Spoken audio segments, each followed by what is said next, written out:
Stephen Fulop Cohen is the president and CEO of Partnership for New York City. You wrote a letter. Everything I read was like, who doesn't know these things? Yeah. They don't seem to know these things, do they? What did you say in the letter? Well, look, we're trying to make sure that Governor Hochul has support, and she recognizes that there's other voices out there, that not only the loudest voice is the most relevant voice in the fact that Bernie Sanders is doing these rallies. So we had 40 large organizations employing millions of people say, hey, it's a fragile environment today, and we should be careful with this budget. It's not like when the United States decides to do something, the federal government, because people probably won't leave. It's so easy to leave a city. And the weather's so nice in other places, and there's country music in some places, and there's, I mean, there are options for people, and if you're talking tens of millions of dollars, not just for the principals, but for just across the board, people that work there. Why stay? Why stay? Look, I think that you could see what he said earlier with regards to Apollo. You know, 2 months ago, Apollo was actually looking to stay and expand here in New York. Mm-hmm. It's a pivot, largely because I think a lot of firms are under attack that previously thought that the environment might be a little bit safer here, but it's tough times right now. Stephen, maybe you can explain something. You know, there's this idea that New York City has a $5 billion deficit, so therefore, you know, we need to tax the wealthy so that the middle class doesn't get hurt. Revenues are running $3 billion ahead of projections, according to the comptroller. And then you had these higher than expected bonus payouts last year, which added $200 million to New York City, to New York State tax rolls, about $90 million to New York City tax rolls.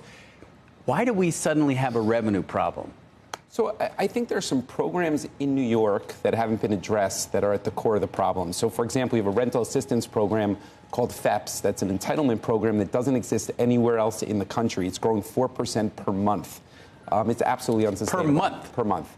So, is that because they didn't index it for something? You know, look, it was implemented during the Cuomo administration, and the politics obviously speak to that, making it very, very difficult to reverse that because of where the politics are. But I think any reasonable person would say that the time is right to change that. 4% per month. I mean, that's staggering. Per month. It's and a multi-billion-dollar program. For years. Yeah, well, it's growing at an astronomical rate because more people need the program. Sure. And no other city in the country has an entitlement program like that. So I think that's kind of at the core of the issue that we're talking about here. You're trying to get Hochul to listen to the other voices, and now the chorus is getting louder on the other side. How do you think this is going to play out? I remember Andrew Cuomo saying, no, we're not going to do it. The legislature, the New York City mayor, putting pressure on him. At the last minute, he said, OK, we're going to. How do you think this plays out? You saw the mayor didn't attend the rallies over the weekend, largely because he didn't want to antagonize Governor Hochul.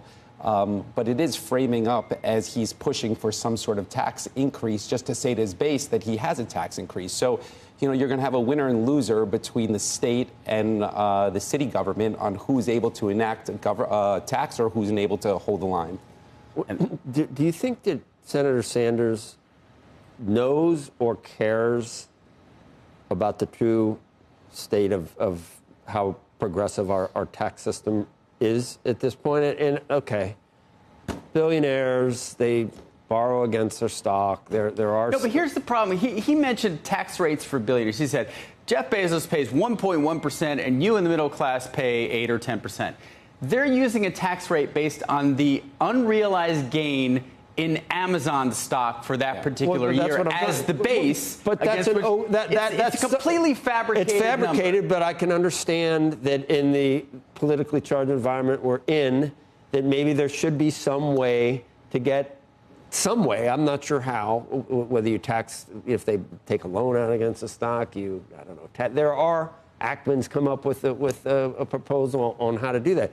But in general, the marginal rate for someone not even that wealthy is almost 60%. Yeah, isn't it? In New York, you're pushing 60%. So there is a... Is that not fair?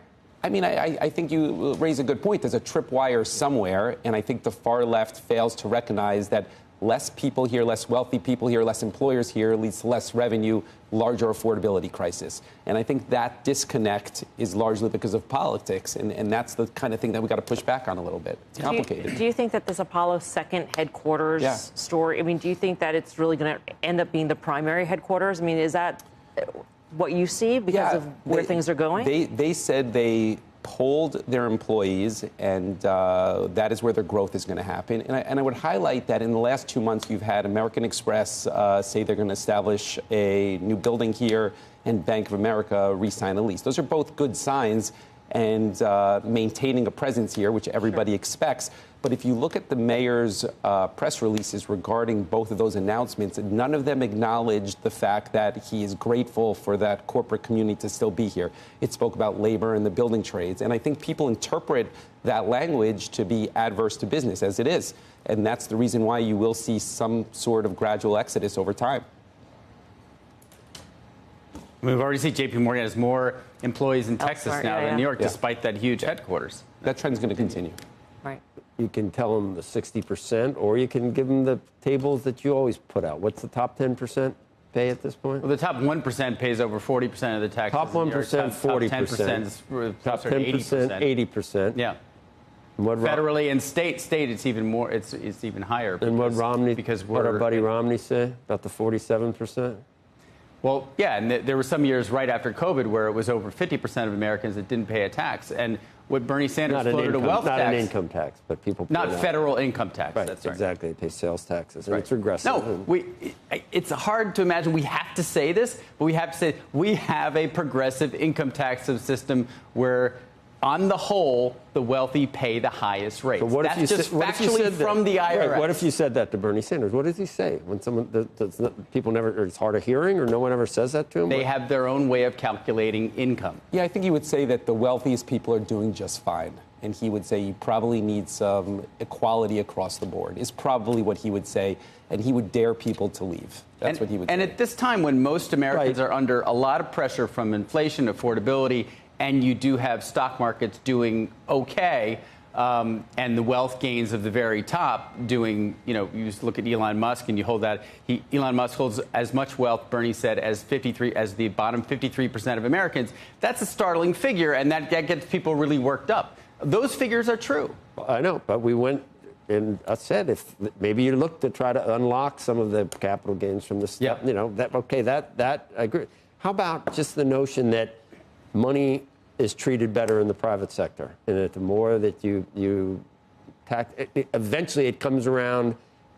If you connect the dots, a lot of these programs end up hurting the people. Yeah, I think 10 years ago, people would define themselves as fiscally conservative, right? And I think today, polling shows that most of America is fiscally liberal because they feel that the system isn't working for them. So they're willing to try a socialist mayor, tariffs. They're willing to support things that historically they weren't willing to support. We can try it again. Maybe this time it'll work. It's different this time. Thank you. Thank you. Okay.